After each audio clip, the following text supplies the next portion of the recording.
උදේ 8ට යනවා කියලා එන්න උදේ 6ට යනවා කියලා එන්න අය චෙක් අවුට් ටයිම් එකට ගිහින් කතා කරනවා අයියෝ නිින්ද ගියානේ කියනවා.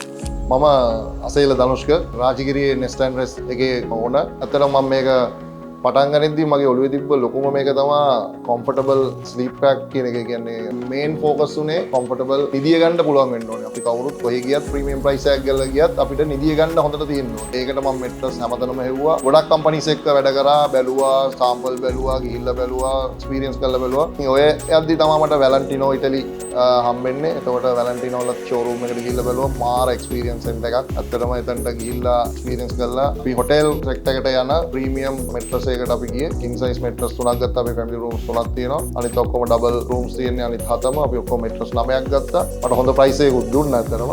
ඉතින් ඒ ගැන මම worry නැහැ. මොකද දැන් ඉන්න ගෙස්ලා ගෙන් ලැබෙන ෆීඩ්බැක් එක මට මාර හොඳයි. මොකද සමහර අය උදේ 8ට යනවා කියලා එන්න උදේ 6ට යනවා කියලා එන්න අය චෙක් අවුට් ටයිම් එකට ගිහින් කතා කරනවා අයියෝ නිින්ද ගියානේ කියනවා. කම්ෆර්ටබලි ඇත්තටම නිින්ද ගිහිල්ලා. ඉතින් අපේ ප්ලේස් එකත් හරි කාම් ප්ලේස් එකක්. මෙට්‍රස් එකත් කම්ෆර්ටබල් එකත් එක්ක මම ඇත්තටම මේ ඩිසිෂන් එක ගැන මම සතුටුයි. ඒගොල්ලන්ගේ ආෆ්ටර් සේල් සර්විස් එක. ඇත්තට මට එහෙම සර්විස් එකක් ගන්න තරම් ප්‍රශ්නයක් වුණෙත් නෑ මේ වෙනකන්. නමුත් සේල්ස් කරද්දී ඒතන ගියපුවාම අපිට ඒ තියෙන එක්ස්පීරියන්ස් කරන්න තියෙන ඒගොල්ලන්ගේ සෙන්ටර් එක ඒ ගියපුවම ඒ කස්ටමර් සර්විස් ඔක්කොම හයිලි රෙකමන්ඩ් කරනවා. මගේ ගෙදර බෙඩ්රූම් එක රෙනෝවේෂන් එකක් කරනවා. ඒක ගත්ත ගමන් ගෙදරටත් ගන්න ඉන්නේ වැලන්ටිනෝ තමයි.